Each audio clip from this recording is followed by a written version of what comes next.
Hello, everyone, and welcome yet again to another edition of the GSMC Fantasy Sports Podcast, brought to you, as always, by the GSMC Sports Network. My name is Christopher Shepard. Thank you guys yet again for tuning in. Hope you all had a wonderful weekend, but we are back yet again with another week of fantastic shows.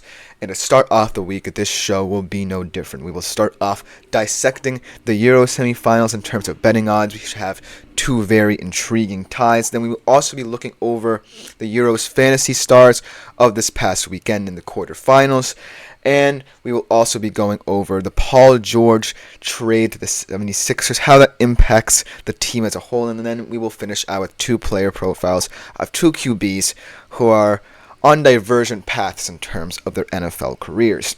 But before we begin with any of that in today's show, I do ask that you like, follow, and subscribe to the show and the network as a whole. Also, we do receive a ton of tips and donations, so if you do feel so inclined, please consider leaving them at the link gsmc.cloud. It is a huge support to both me, my fellow podcasters, and ultimately the network as a whole. Anything you leave is greatly appreciated. Also, if you do have any burning questions, comments, or concerns about any prior segments I have done, or even segments from today's show, please leave them at the link as well, and they will be addressed at the beginning of the next episode. But without further ado, let's jump right into a very exciting first segment as we are going over the European Championships, specifically the semifinals, and the four teams that are represented there. So without further ado, let's jump right into it. Over the weekend, we had an exciting, really tasty crop of quarterfinals where the matchups were just so enjoyable to watch. Everywhere on the pitch, there were goals galore, there were moments of tactical genius and brilliance, and games were truly won with fierce, beautiful football. And if you were a fan of any of the teams, I know I was a fan, but unfortunately my team is out, the host nation, of course. But any game that you laid eyes on that weekend was special to watch. And looking at these four teams right here, all of them bring something different to the table, something valuable that can lead them to a win at this European Championships. Very, very different paths to getting here. Obviously, one side of the bracket was much stronger than the other. But without further ado, let's jump right into these four teams and kind of how they got there, and look at the betting odds as well, because that's the important factor here. Starting off, I will say the more exciting on paper tie in this semifinal in between Spain and France. Obviously, both of these teams were on the tougher side of the bracket. Spain obviously having to beat the host nation Germany in a very emotional game where there were some fantastic changes of play.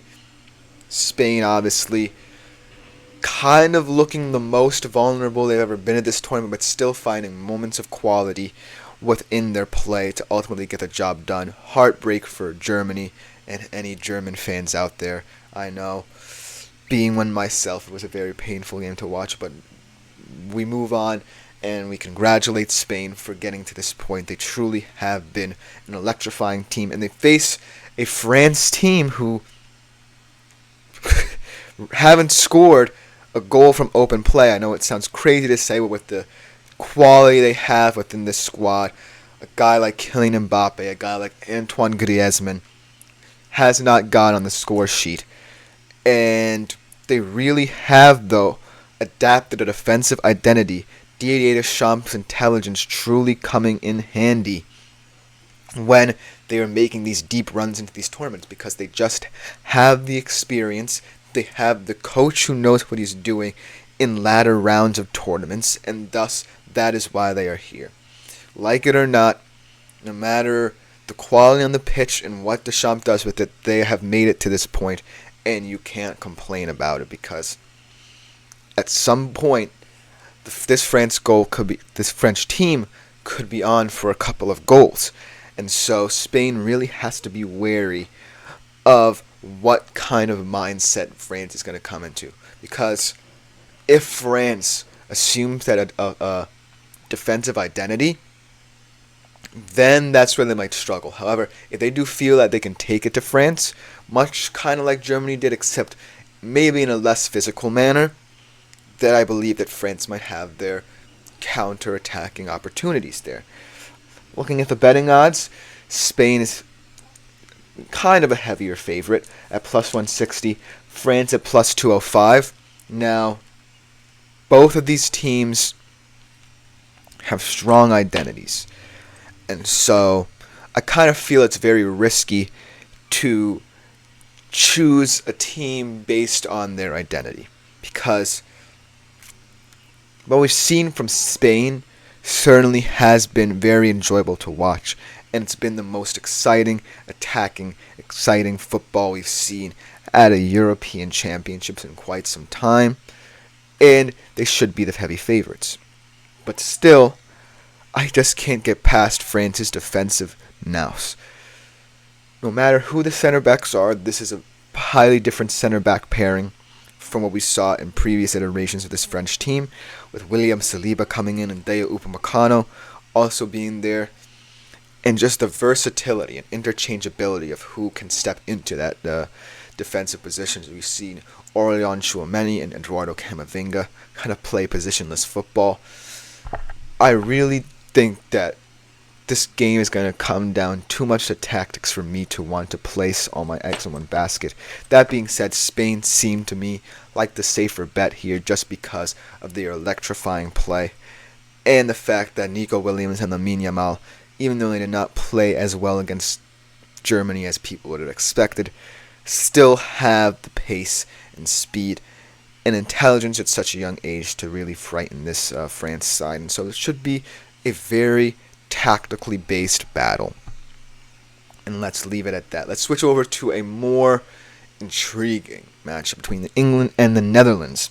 Netherlands coming in as slight underdogs at plus 210. England the favorite at plus 155. And I honestly think this could be reversed, in my humble opinion. I think that the Netherlands look like the favorite. Both of these teams obviously on the weaker side of the bracket, so they haven't really had as much of a challenge as they'll have against each other.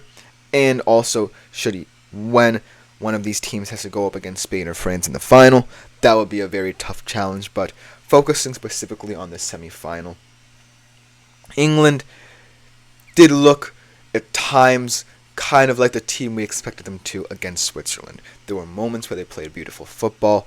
They understood their positions. Saka truly did adapt to his role. He's my man of the match in the tournament.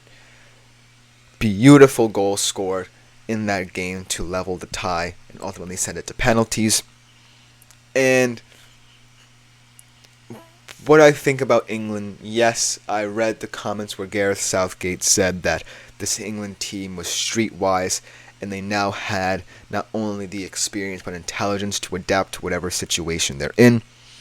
And in some ways I agree with him. In some ways, as much as I want to disagree with Gareth Southgate, mainly because I kind of feel like has held England back, he does have a point.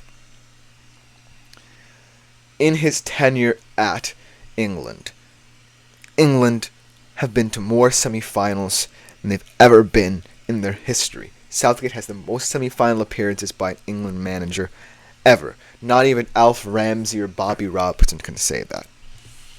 I just feel like it's unfair to these England players that they didn't get there in a more exciting way, because they know that they have goals in them, and they know that in some respects Southgate could be holding them back. However, what I saw against Switzerland truly caught my attention because of the way he tried to create at least some width to this attack to accommodate players like Bellingham and Foden, who really were clogging up each other's spaces. And I really think he can use that to effect and take something away from that Switzerland game, where you saw the necessary adjustments made, and against a Netherlands side who really, in my humble opinion, haven't yet found their identity in this tournament. I know it's weird to say at such a late stage, but I think it's true of them. They really haven't found a true identity. I think that England can pounce in this situation and potentially make it a very tough game. And then looking at the Netherlands, they have had a very interesting route to the semifinal, obviously coming in third in their group. And being on the side of the bracket that's weaker ultimately helped them. They haven't really faced anyone who could really challenge them. They did fall behind to Turkey and was kind of a shock. But their ability to come back proves that they are a team that, no matter what, can find ways like England to win games in any situation. And so, there's something to be said about that. But like I said, my problem with them is that they really don't have any sort of through line connecting the team to one another. There's no kind of true solidified game plan or identity that they go into any game with. I think they leave it up to a lot of individual quality, and Cody Gakpo has risen to the occasion, being one of those central forces on the squad. But it just seems to me like a bunch of individuals playing within themselves rather than a true team. But like it or not, they are here in the semifinal due to their individual qualities, and I think that, funnily enough, they are in a way the favorite in this game, because England, it certainly feels like, could shoot themselves in the foot, and the Netherlands, if there is any identity to what they do, prove that they can pounce on teams when they smell blood.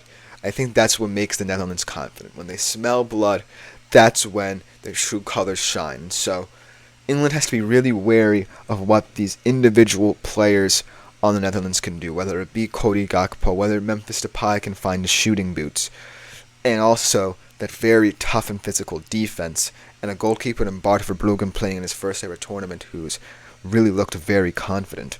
I really think this is going to be another interesting tie, but that should just about do it for this Euro semifinal preview. Coming up next, we switch from the world of football to the NBA, where we discuss a very seismic trade that shook up the Eastern Conference. We'll be right back to discuss what trade that is on the GSMC Fantasy Sports Podcast. I feel like I'm losing my mind. Is everybody in the world blind? Please, Lord, give me a sign, a sign. I feel like I'm losing my mind. Is everybody in the world blind? Please, Lord, give me a sign, a sign. I wanna be the greatest. Everybody on the fake shit. I look around and feel like everybody is the fakest. I make this every day and I'm impatient, hoping one day I blow up from the basement. Statement, the top is so vacant. I don't hear shit that I think is amazing. Waiting for my day when I'm playing sold out shows for 1,000 faces. Hey, give me that crown, get in my way and to be put down. It ain't your place, all this my town. If I want that shit, then I'll get it right now. I'm losing it, the noose it fits, some losing shit, a stupid myth. You choose to live or choose to dip, you choose to fight or lose your grip and lose a gift. I feel like I'm losing my mind. Is everybody in the world blind? Please, Lord, give me a sign, a sign. I feel like I'm losing my mind. Hello everybody and welcome back to this edition of the GSMC Fantasy Sports Podcast, brought to you as always by the GSMC Sports Network. Hope you guys enjoyed that first segment, but we are switching from the world of football to the NBA, where we're talking about how a seismic trade in the Eastern Conference leads to a change in terms of fantasy implications for that team. But before we get into that segment, I do want to remind you guys yet again to, if you do feel so inclined, please consider leaving a tip or donation at the link gsmc.cloud. It's a huge support to both me, my fellow podcasters, and ultimately the network as a whole, so anything you leave is greatly appreciated there. But without further ado, let's jump right into the trade that kind of shook up the Eastern Conference landscape, and that is Paul George going to the 76ers. Now, I do believe that this trade felt very much like a panic kind of moment, because as we all know, the Sixers have trusted the process that got them to the point where they were true contenders in the Eastern Conference to eventually break through and win an NBA championship, but they just have struggled to find any level of consistency or the right players and the right fits to surround a guy like Joel Embiid to really break through an Eastern Conference that just got very crowded around them all of a sudden. And so this felt like a swing for the fences, going for broke kind of trade where they acquire a player in Paul George who, is a very experienced player, can help this team. There are some questions I have in terms of whether or not Paul George remains an efficient enough player, especially in the postseason, to really carry this team to the next level. But looking at this trade from a neutral perspective, I truly believe that the Sixers are going to become one of the more feared teams in the Eastern Conference because of it. Now, let's look into how this trade really shook up the odds, actually, of the Eastern Conference. Their championship odds, that is, of course, the NBA championship, not the Eastern Conference ones, were cut from 12 to 1 to 10 to 1. And then, of course, the Eastern Conference odds, 7 to 1 to 5 to 1, actually moving ahead of the Knicks after they themselves made a trade for Mikal Bridges. And that's just the way the kind of open market can change any given landscape in both conferences at any given moment. And I truly feel like another big reason why they were able to make this trade, the Sixers, is because a majority of their contracts expire and they're players who they really don't necessarily need at this moment in time. I think that this was a very value-heavy trade for Paul George, where they're beginning to value players that can really help sustain a core that isn't so Embiid-centric, because as we see, the wear and tear that Joel Embiid faces in this league is truly something that's damaging to his career, not just as a player, but as someone who wants to win a championship. And so, getting a guy to add that balance truly is effective. Now, looking at the 76ers roster, it's now a very lengthy, versatile, more distribution-based, pass-heavy offense, in my humble opinion.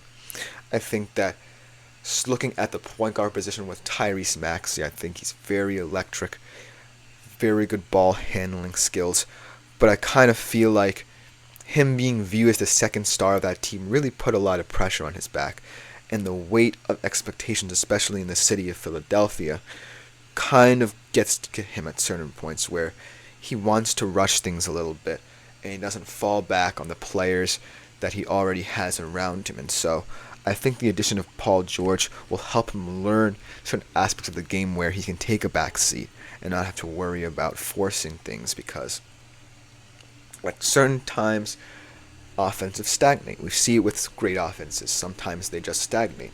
And so Tyrese Maxey now has someone who can kind of take the load away from him and have him focus on developing his skills to get to a point where he's just a reliable point guard. I don't think he needs to be a star point guard.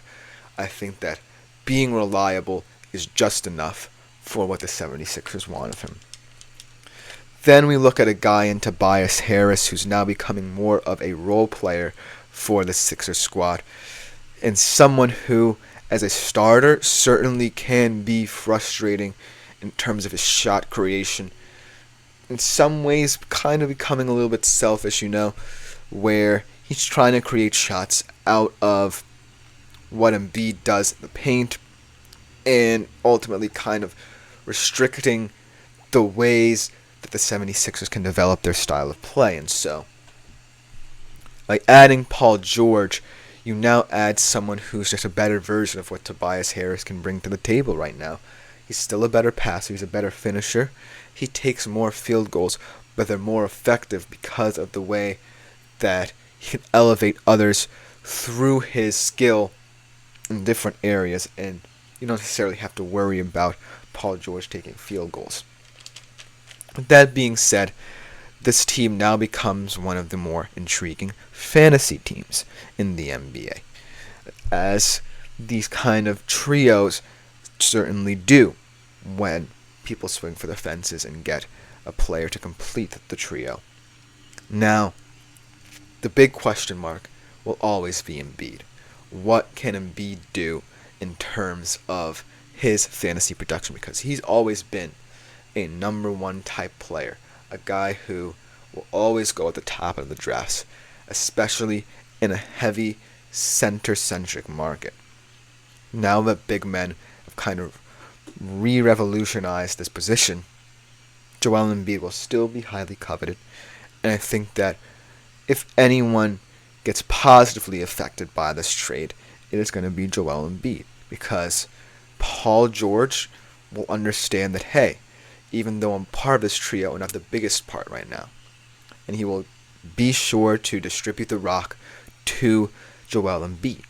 Now, in terms of other players on the squad, and Tyrese Maxey, I think that this will also positively affect him, but maybe not as soon as it will with a guy like Embiid, because I think Paul George stepping in and assuming the mantle as probably the second best player on this team will make sure that Tyrese Maxey, while taking a back seat, learns and develops himself at the point guard position to understand that at some times he might be needed more than others. I think that right now he's trying too hard to be a star and not focusing on the facets of a game that make him truly special.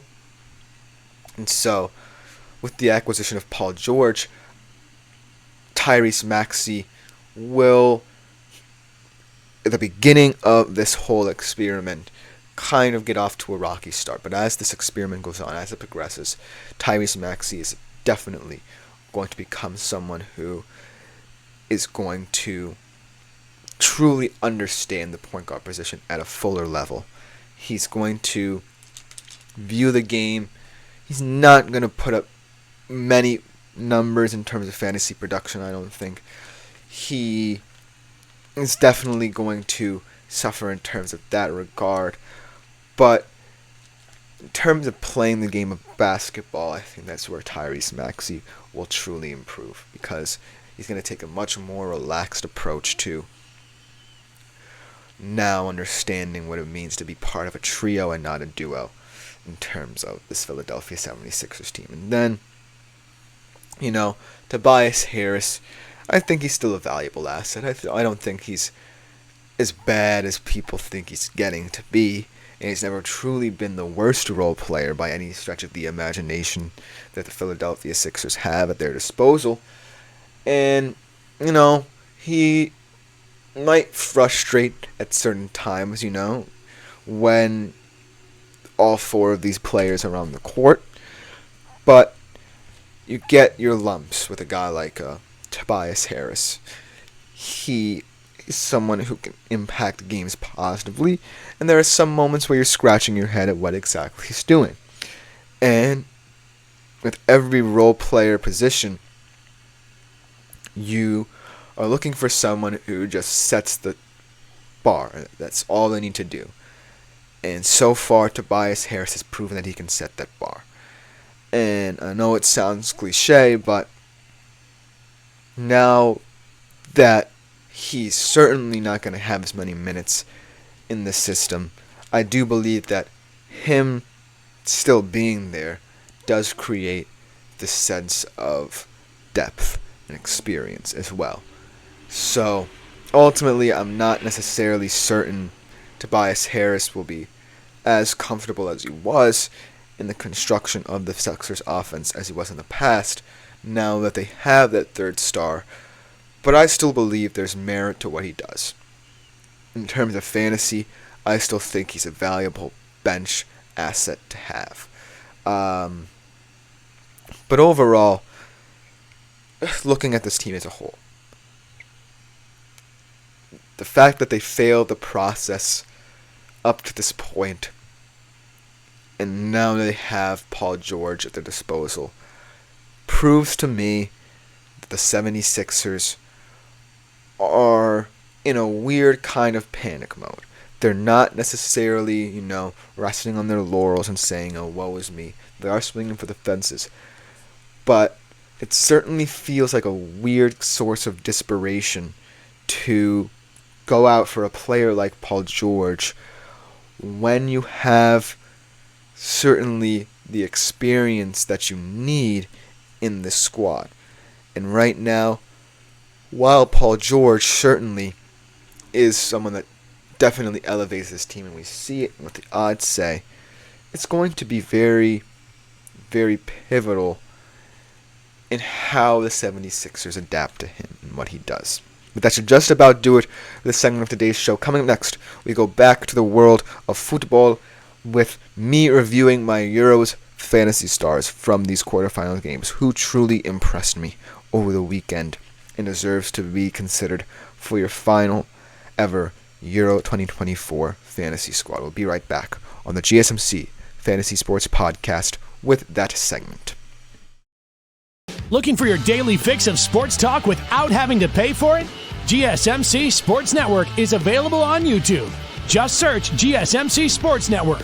Get your fix of daily sports talk shows on YouTube, absolutely free. NFL, college football, NBA, MLB, MMA, UFC, fantasy football, and so much more.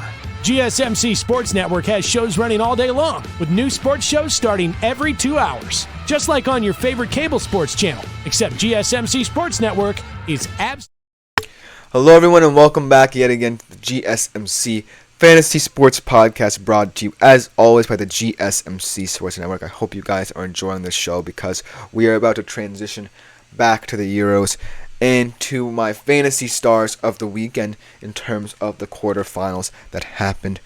And we have a lot of them who truly have risen to the occasion for their respective teams. So without further ado, let us jump right into that. So the quarterfinals truly was a special time in the world of the Euros, as many different stars, whether young or old, truly stepped up to the plate. But I just wanted to highlight a couple of them who, in my mind, either have been underappreciated in this tournament or are proving to be very vital assets to their team's respective runs to this point. And so, let's jump right into it. Let's start off with a player who might just be the player of the tournament when all is said and done, and people just don't talk about him enough, in Cody Gakpo. We talked about him earlier in terms of the Euros Semifinals preview and what he's been for this Netherlands side that truly doesn't really have as strong of an identity as other teams in the tournament, but all of their success could be down to what Cody Gakpo brings to this team. 3 goals, 1 assist, 76.2% pass accuracy, 16 successful dribbles. He's taken 12 attempts on goal. And it just goes to show that you don't necessarily have to be someone who is overall successful, because Cody Gakpo has had his struggles domestically. But on the international stage, I feel like he's beginning to understand that he can truly carve out a role for himself in the squad, because the Netherlands certainly have many different exciting attacking players, but he's proving to be the most vital one, and he's saying, hey, I'm going to be the identity of this team. When you give the ball to me, good things will happen, and it's why the Netherlands have made it to this point, I believe, because someone had to assume the mantle for a Netherlands squad that truly looked like it was struggling to find itself. And by him growing into the tournament, so have the Netherlands. And kudos to them for reaching the semifinals. Obviously, it wasn't as tough of a ride as some other teams in this tournament, but because of him, I truly believe this team is set up for success in that semifinal, potentially win the whole thing. Now switch over to someone who was on the losing end of the quarterfinals, but still at a very old age is doing his thing in international football, and that is Pepe.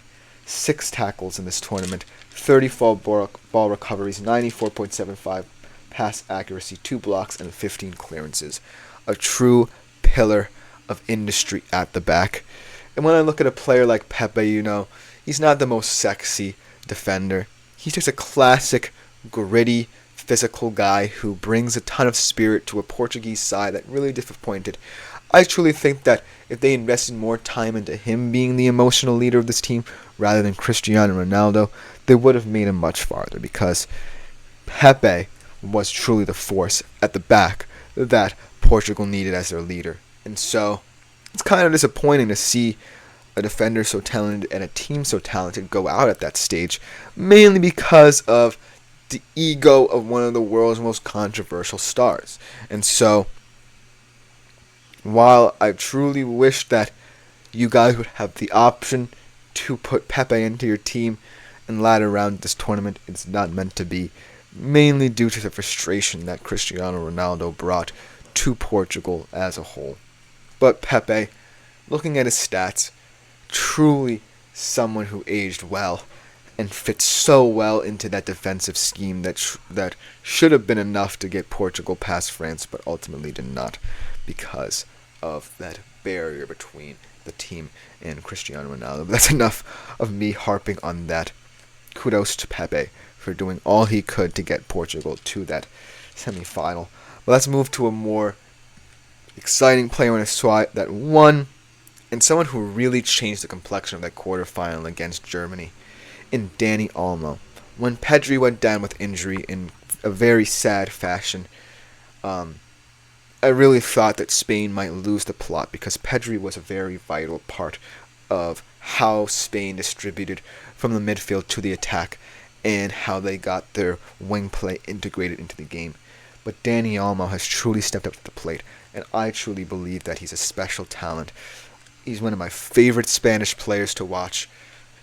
Watching him in the Bundesliga, he's truly a delight to watch, one of my favorite rival players to watch. As someone who is also a Germany fan, I love when someone can anger me so much but still be such an exciting. He was truly the difference in that game. He scored the goal and got the assist, and I truly could not be more happy for Dani Olmo to get the opportunity to perform on this stage. 2 goals, 14 attempts, 2 assists in this tournament, 82.2% pass accuracy. Just an incredible understanding of what he can mean to this Spanish squad, as their depth truly can be the difference in terms of how far they can get in this tournament. And they truly deserve to be in the semifinals because of the way that everyone has bought into this new style of play that Luis de la Fuente has implemented. Dani Olmo, no matter whether he starts or is on the bench, and is asked to be called upon in certain scenarios, he is a player who truly makes this Spanish side even more dynamic than it already is, because his dribbling prowess, his ability to understand position-wise where he wants to be in the pitch, really opens up a whole new landscape for what this Spanish squad is. It's not just Nico Williams and Lamine Yamal. It's not just Rodri. It's not just, the defense that really has been up to par to this point for the Spanish side. It's about the players that, when it matters most, can truly take over a game and take it by the scruff of the neck and do things that are the difference, are the catalyst as to why they win games in this tournament.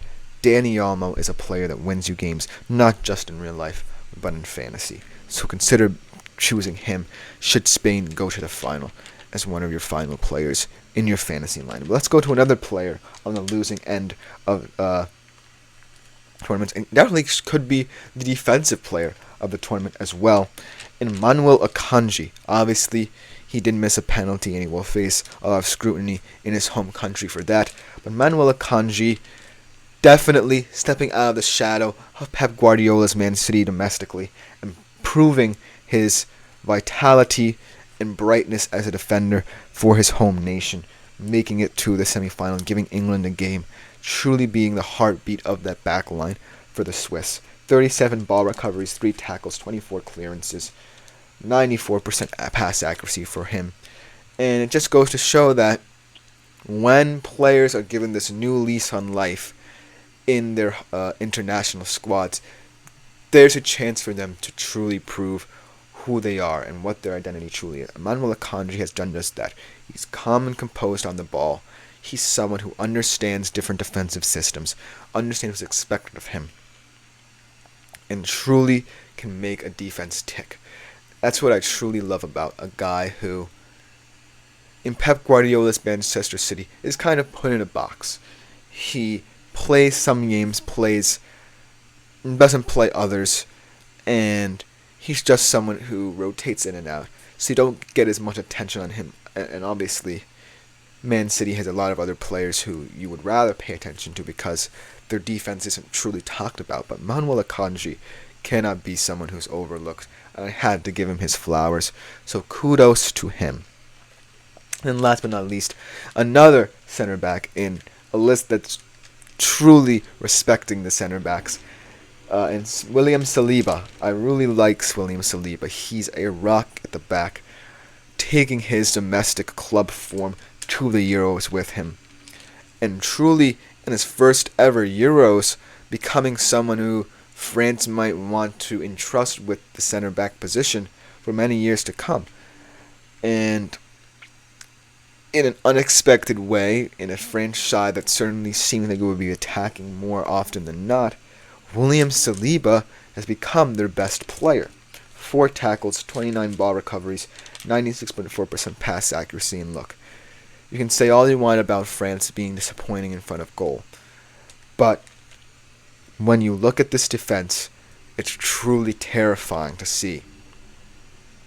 William Saliba and Dayot Upamecano are a center-back pairing that really has proved that they can grow into a tournament, and the focus that Deschamps puts on their solidity could allow for some pressure to seep in, but they haven't had anything of the sort happen to them in that regard. And in a tie in the semifinals where they're going up against a Spanish side that's going to emphasize getting their wings going, I think it's especially important that William Saliba and Dayot Upamecano be the leaders of that back line. I think that William Saliba is going to be an intriguing option to roster in terms of your semifinal Euros fantasy squad, and should they make it to the final, he's definitely the first choice center back there. And looking at this list of players, you can definitely tell that the attacking excitement has been lacking. That's something I did want to point out. It has been a very defensive-minded tournament. All these defensive players have proven to be very solid. Maybe it's the congested schedule where some of those attackers are running on tired legs, or they just don't fit into their teams, as we see with some others. But overall, I'm glad to see that there are some attacking players in the quarterfinals and some defensive players to make a very well-rounded list. So I hope you guys enjoyed it. But that will just about do it for this segment. Coming up next, we transition to the NFL in terms of continuing my player profiles with 2 QBs who look very different in terms of their career paths. We'll be right back to discuss the first one on the GSMC Fantasy Sports Podcast.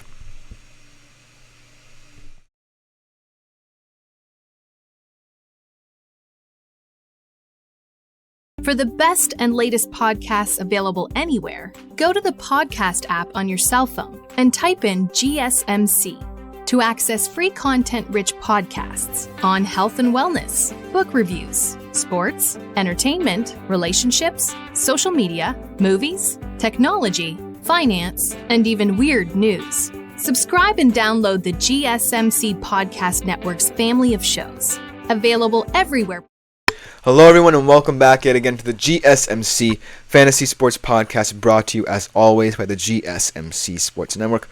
Hope you guys have enjoyed the show up to this point, but now we are transitioning to our player profiles. We are continuing the series. You guys have been loving these segments. I've been loving presenting them to you guys. And we start off today's player profiles with a quarterback who, when he's healthy, certainly is in the QB 1 to 3 range, and someone who you can truly entrust with your starting QB position in terms of fantasy. And that player is, of course, Mr. Joe Burrow. Now, say what you like about Joe Burrow in terms of his health, but when I look at him, I truly see a quarterback built on consistency. There are a few caveats outside of his health that I would like to discuss in this segment as to why maybe he's not as reliable as some other high-end quarterbacks, but still, when he's healthy, he's a stalwart QB who I believe you can entrust with that starting QB position. Let's go over some of his fantasy stats as to why I believe that. Over his career, he's gotten 985.8 fantasy points. His best season was in 2021 when he went to the Super Bowl and he garnered an astounding 350.7 fantasy points. The tale of last season, however, truly shows the ups and downs of Joe Burrow, the frustrations and excitements that he brings to the QB position, where we saw in the first 4 games him get off to an unusually rocky start for someone of his caliber. 57.6% completion rate only. He only averaged 182 yards per game and half a touchdown over that first 4 games. But then the next 5, before he ultimately ended his season with a sprained wrist injury, 74.1% completion percentage, 296 yards per game, and a total of 2.4 touchdowns averaged over that span. And in that span, he was 7th amongst fantasy QBs in fantasy points per game, and 4 out of the 5 weeks in which he had those astounding averages, he placed among the top 8 at terms of the position. So, looking at Joe Burrow, you can see the success. You can see why I'm so high on who he is as a player and prospect. And looking at his projections, the fantasy odds say he's going to have another astounding season. Over 4,200 yards, 29 touchdowns, 12 interceptions, 162 rushing yards as well for 2 TDs, for a total of 301 points. And it's kind of interesting to think that if only he weren't injured, that would be the only caveat for him, because he has been a model of success whenever he's seen on the field. And I think it's attributed to his style of play, to the leadership he brought immediately to the Cincinnati Bengals.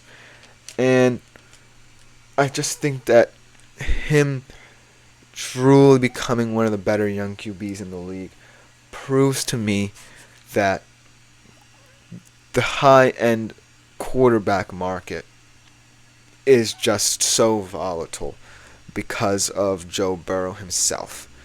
And so I would like to sit here and say that you should consider taking him as the first overall QB gone in an 8-round draft. But I can't just go off that. I can't just go off the vibe that Joe Burrow brings, because he certainly puts up fantasy points. We saw in 2021, with a picture of health, he got the Bengals all the way to the Super Bowl, just based on his testament and will to play the game of football at a high level. But there are other caveats outside of his health, and it doesn't necessarily lie in what we saw from him in the first 4 games of last season. I think that was just an outlier moment in his career. I think the caveat lies, fascinatingly enough, in his style of play. Because Joe Burrow, we know that he was a very exciting prospect coming out of college. 2019 LSU was one of the most prolific offenses in college football history, and Joe Burrow was a huge part of that, with the reason why he won the Heisman. But there was another reason as to why, up to that point, Joe Burrow wasn't necessarily considered a hot commodity in NFL markets. And that's because he didn't necessarily have a style of play up until he was with LSU and Ed Orgeron, where you just went, wow. That one season sample truly showed why Joe Burrow had such a high upside, but the years before that showed why he had such a down upside. In transitioning to the NFL, the Bengals have taken away what made Joe Burrow so special at LSU. They've grown more interested in developing an offense that protects the football. We don't see Joe Burrow truly airing out. He has the wide receiver group to do it as well. Jamar Chase, T. Higgins, Tyler Boyd. They are a very special group, one of the top wide receiver rooms in the league. And Joe Burrow was lucky to have them. But I think that the caveat is the hindrance of what Joe Burrow can do best, because he does have a strong arm. That's the one question that I think a lot of people really, when dissecting him coming out of college, had a question about. Is his arm as strong as it looks? And I truly believe it is. I just don't think that people were able to acknowledge that because of the fact that he had a very stacked wide receiver room in college. And so now, as he transitions to the NFL, I think that perhaps the style of play also contributes to why he has such a lengthy injury history as well. In terms of getting the ball out quickly, I truly believe it's an art. And Joe Burrow is still learning that art in many regards, because I don't necessarily think he's as comfortable, especially with a receiver room like the one he has, just being a guy who gets it to his weapons and trusts them. I truly think that Joe Burrow might be in that period of his career where he might want more control and say in the offense. I think he's earned that as well. And so I'm really intrigued to see if Joe Burrow can leave more of a stamp on this offense, because up to this point, it's all about safety and security. And I just don't think that another reason why he has a lengthy injury history, that they had the offensive line to sustain that level of play, because early on in his career, the Bengals' offensive line was a turnstile. Now it's kind of getting to the levels that they want it to be. But right now, if you're Joe Burrow and you have the offensive line right now you feel can take you to the next level, I say that you should go into training camp saying, hey, look, I understand that the style of play that we play gets us a lot of points. We're a very exciting offense, even with me just being more of a manager of what the skill positions I have at my disposal. But I truly believe that we're not necessarily using my full talents to the best of my abilities. And so I want to now be someone who can be more exciting, add more verticality to this Bengals offense, and really take us into the stratosphere of teams that want to contend for a Super Bowl. Because Joe Burrow did get to the Super Bowl basically playing the style of football that I don't believe suits him that well. And they could have won it. They were a fourth down away from potentially getting into field goal range to win that Super Bowl. That's how close Joe Burrow was. And that just goes to show that his versatility has truly helped him and made him shine. But right now, I want to see more initiative from Joe Burrow himself to really change the complexion of this offense. Because right now, it works, but it can work so much better if Joe Burrow just has the freedom. I think that right now, you have to throw all caution to the wind. Joe Burrow's injury history definitely is very worrying for someone of his age. And it definitely could come up later in his career as he continues to progress in his NFL career and begin to understand how to take better care of himself. But right now, I think in an AFC that's looking for the next big thing to potentially challenge the monopoly at the top of the Chiefs, Joe Burrow needs to say, I'm the guy who is not going to just be your player who sits back and watches my skill core. I'm the guy who's going to ultimately make my skill core better around me. I think that Joe Burrow, a fantastic fantasy option, but he can be the QB1 that everyone knows he can be if he just, plays freely. Just doesn't care about what people say and just lets himself play the game of football the way he played in college. Because I really want Joe Burrow to lead a more vertical offense to prove to me that he's the guy in Cincinnati and in the AFC to challenge Patrick Mahomes, to challenge whichever team might challenge the Chiefs, to ultimately break through and win a Super Bowl. Right now, I see him as more of someone who gets fantasy points due to his wide receivers. I want that narrative to change, and I think it can. He just has to trust himself and trust the offense around him. But that should just about do it for this segment of today's show. Hope you guys enjoyed it. But coming next, we have another quarterback player profile of a guy who is kind of entering a downward slope in his career, but still has the traits I believe can take him to at least the middle range of fantasy quarterbacks. You don't want to miss this segment on the GSMC Fantasy Sports Podcast. We'll be right back.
Hello and welcome back to the GSMC Fantasy Sports Podcast, brought to you as always by the GSMC Sports Network. We are in the final segment of today's show, and it should be a good one.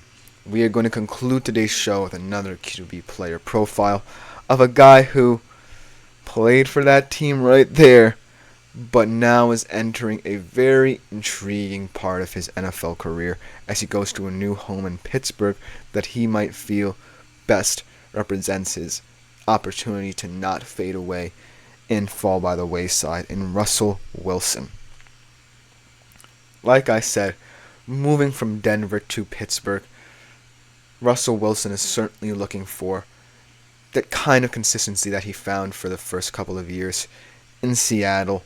And so, just looking at him, I thought would be very interesting, especially in comparison to a guy like Joe Burrow, who, is also in a weird point of his career where he can be just like a Russell Wilson was early in his career as one of the better quarterbacks in the NFL. But let's just look at Russell Wilson's fantasy stats, what makes him unappealing and potentially somewhat appealing in a new home. In his career, he's accumulated 3,536.9 fantasy points. His best season was in 2019, kind of in that nice little 3-year period where Seattle had a nice offense with 359.78 fantasy points. And fantasy odds are projecting him to have a very interesting season. His first in Pittsburgh, 2,877 yards, 16 TDs, 9 interceptions, 283 rushing yards, 3 touchdowns for a total of 218.2 fantasy points. Now last year in Denver, his last, he didn't necessarily have as bad a season as people think, and actually had moments where he looked like the same Russell Wilson we had grown to expect from him in Seattle. And so there's definitely a lot not to like about him, but he's still proven that he's in that mid-range of fantasy QBs. He was 14th among all QBs in total fantasy points, 16th in points per game. He had the third best completion rate of his career, third in the league in passing touchdowns rate. But in terms of how he did it, that's where he's called into question. Much unlike what we saw from him in Seattle, where he trusted his deep ball, one of the better deep balls in the NFL in his tenure with Seattle. With Denver, that ultimately changed. 79th in intended air yards per attempt, 37 in caught air yards per attempt. But another reason to also like him is he still maintained his rushing ability, as he was 7th among QBs in rush yards and 5th in carries. So you can see there are a lot of different dichotomies to dissecting Russell Wilson.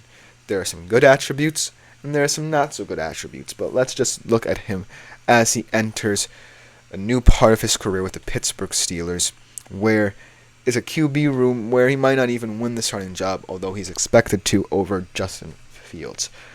And so, looking at Russell Wilson, I certainly believe there's merit in him being someone in the middle range he might take a flyer on, but I can't go so far as to say I would start him at the QB position for more than, say, 5 games, because Pittsburgh is an unknown kind of realm for him. They lost a lot of receiver depth. Their best kind of receiving prospect right now might just be Pat Freiermuth. They lost Deontay Johnson. They lost Chase Claypool. And there really doesn't have that same complexion as some Steelers teams in the past, where you kind of had receivers who had a striking profile that could lead the team. And so Russell Wilson kind of goes into this with somewhat of a warped mindset where he knows he can still be that level of consistency we saw last year, but he's going to have to do it largely with an unappealing group. And so, while I do believe those fantasy stats could happen, I don't necessarily believe he's going to have as good a season as people think. And here's why. In the latter years of his career in Seattle, the caveat that a lot of people had was Russell's kind of shift from someone who was willing to play within the system of the team to a more business-oriented approach, where he became more about wanting to be the center of attention for this offense. He wanted to be high profile. And for large swaths of his career in Seattle, especially in the final years, Pete Carroll was willing to stroke that side of his ego. And he really fanned the flames for that exit because of the fact that when I view Russell Wilson, it's not one thing that I see on the field that makes me worry and gives me pause about him, but it's kind of how he commands himself off the field, especially now, where he is someone who relies on his intelligence for getting him to where he was. And if he feels his intelligence is compromised, like we saw early in his career in Denver with Sean Payton, I feel like that's where he'll lose his confidence in himself. And so, I don't necessarily think that the stats on paper are what worries me about Russell Wilson, because there are going to be some areas where he feels more comfortable in. We saw it with his rushing ability in Seattle. We saw it as he transitioned to a more deep ball thrower, protecting his body later in his Seattle career, and as we saw kind of in stretches in Denver as well, where he learned to shorten his game. But throughout that timeline, there's a through line there that represents way too much change for someone who now wants to focus on making himself more of a brand, more of a name in the NFL. I just don't think he's at that point in his career right now. And I think that moving to Pittsburgh, he's going to have to learn the hard way that playing within a system that is focused on a team identity now is not something he's going to necessarily like. I think his transition to Pittsburgh might be a bit more difficult than people assume. That being said, he still has Russell Wilson-like traits that made him such an attractive player in Seattle early on in his career.